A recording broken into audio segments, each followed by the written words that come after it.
चलिए आइए सर।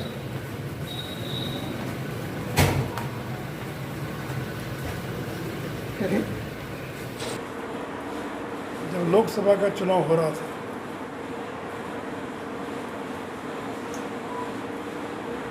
तो मायावती और समाजवादी पार्टी का गठबंधन हुआ। कांग्रेस पीछे से उनको मदद कर रही थी और सारा मीडिया लिख रहा था कि दोनों बड़े दल मिल गए बिहार उत्तर प्रदेश में, तो अब मायावती और अखिलेश को कोई रोक नहीं पाएगा। तो देखने में लगता था कि बहुत बड़ा गठबंधन है, लेकिन जब चुनाव हुआ तो नरेंद्र मोदी को यानी बीजेपी को 64 लोकसभा की सीटें प्राप्त हुई और कल 11 सीटों पर समाजवादी पार्टी और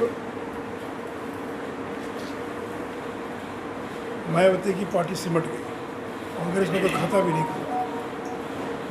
तो ये जो लोग जोड़ लेते हैं कि ये पार्टी मिल गई, वो पार्टी मिल गई, तो उन दोनों के वोट को जोड़ लेते और जोड़कर यह माहौल बनाते कि हमारा वोट इतना अधिक हो गया है। लेकिन चुनाव का गणित इतना आसान नहीं है।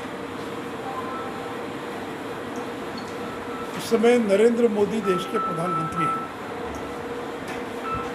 और उनकी लोकप्रियता का ग्राफ लगातार बढ़ता जा रहा है। उनकी लोकप्रियता पहले से और ज़्यादा बढ़ी है और विशेष करके जो गरीब तबका है वो ये महसूस करता है कि नरेंद्र मोदी ने हम लोगों के लिए बहुत काम किया। तो इसलिए देखिए, जो पहला चुनाव होगा वो लोकसभा का चुनाव होगा और जनता देश के प्रधानमंत्री का चुनाव करेगी। जबकि यहाँ पर प्रेसिडेंशियल इलेक्शन की पद्धति नहीं है, लेकिन देश की जनता, बिहार की जनता कौन बनेगा प्रधानमंत्री इसका चुनाव करेगी। कोई भी क्षेत्रीय दल का नेता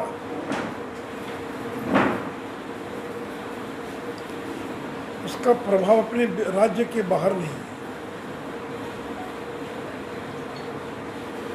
ममता बनर्जी का बंगाल, केसीआर का तेलंगाना, यानी जो भी है, थोड़ा बहुत अरविंद केजरीवाल ने दिल्ली के बाहर बगल के पंजाब में उसका प्रभाव दिखाई पड़ा। लेकिन किसी भी क्षेत्रीय दल के नेता का प्रभाव अपने राज्य तक सीमित है और अपने राज्य में कितनी भी सीटें जीत जाए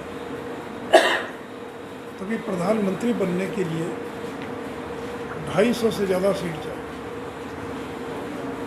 और अब जनता 80 और 90 के दशक में लौट कर नहीं जाना चाहती, लेकिन बहुत बुरा दौर था 80 और 90 का, खास करके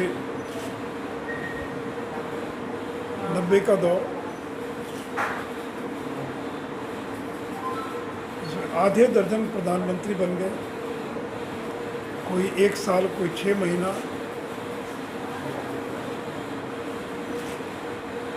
और देश की हालत ऐसी हो गई कि भीख का कटोरा लेकर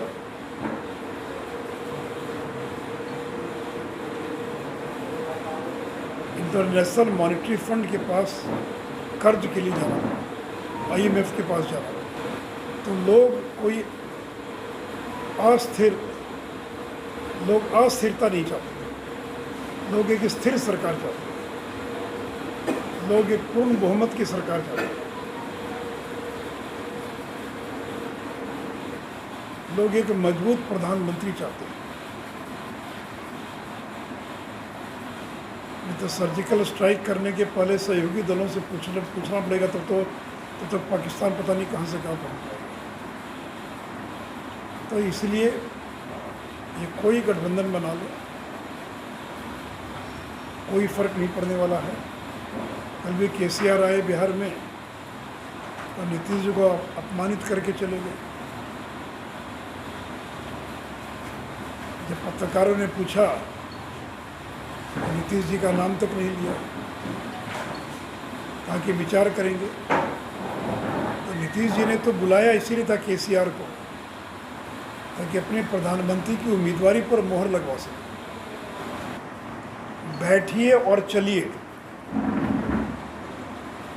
दोनों शब्द को नोट कीजिएगा, बैठिए और चलिए।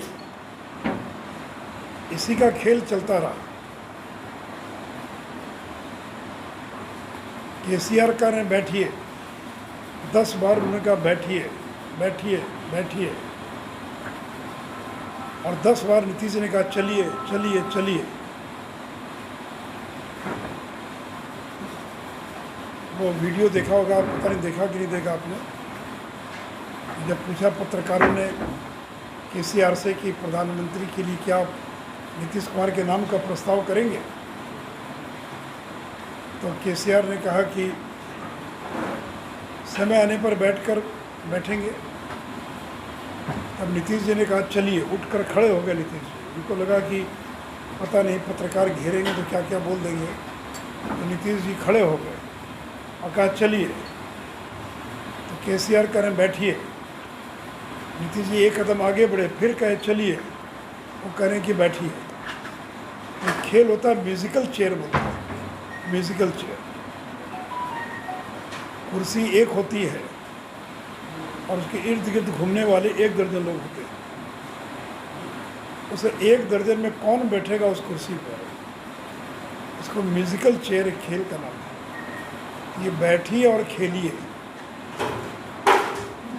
यह जो खेल है ये 2024 तब तक चलता रहेगा जब तक नरेंद्र मोदी प्रचंड बहुमत के साथ देश के प्रधानमंत्री नहीं बने।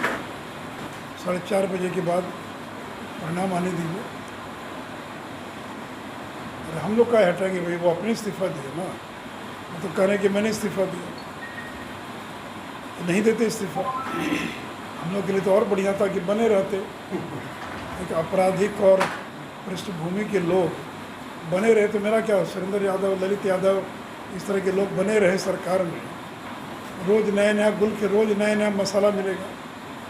आए थे ना तेज प्रताप, इस जिले में आए थे ना प्रभारी मंत्री यहाँ के, और कौन अपराधी था जो उनके बगल में खड़ा था, जिस पर वारंट था या फरार था, जो भी था, उनके बगल में खड़ा था। ऐसा जी अभिषेक रंजन, ऐसा रोज़ आपको नया नया जो है नया नया समाचार मिलेगा। हम लोग कौन है, हम लोग तो विपक्ष की भूमिका का निर्वाह करते हैं। नहीं देते इस्तीफा, बने रहते। हमारा तो काम है इस्तीफा मांगना, अपनी बात कहना। और हम सब जात के नेता हमारे पास है, कौन नहीं है हमारे पास। जो सोशल इंजीनियरिंग है उसमें हम कहीं पीछे हैं क्या किसी से। अभी सम्राट चौधरी जी को विधान परिषद में नेता बनाया गया। हमारे पास कोई लोगों की कमी थोड़ी है। समाज के अजय निषाद हमारे पास मुजफ्फरपुर के सांसद हैं। निषाद कोई भी समाज का नाम ले लीजिए, चंद्रवंशी समाज इतनी बड़ी संख्या में कार्यकर्ता है। तो बीजेपी एक समय था कि शहरी पार्टी थी, कुछ खास जातियों की पार्टी थी। अब उससे बाहर निकल कर तो यूपी में दूसरी बार सफलता कैसे मिलती है। तो समाज के सभी जातियों का समर्थन मिला, पार्टी में सभी जातियां हैं, उनको महत्व दिया, हम लोगों ने प्रमुखता दी। अपना यूपी में दूसरी बार है, तो यूपी में आज तक कोई दूसरी बार सरकार बना पाया। इतने वर्षों के बाद दूसरी बार सरकार बनी। उत्तराखंड में, मणिपुर में कोई दोबारा, ये असम के अंदर एक सरकार का दूसरी सरकार नहीं बनती। तो समाज के सभी वर्गों को अगर नहीं जोड़ा होता हम लोग, इतनी बड़ी सफलता नहीं मिलती थी। और हम लोगों ने जो काम किया बिना जाति बिना भेदभाव के किया, चाहे वो गैस कनेक्शन हो, बिजली हो, जो भी हो, उससे हिंदू मुसलमान सबके काम किया।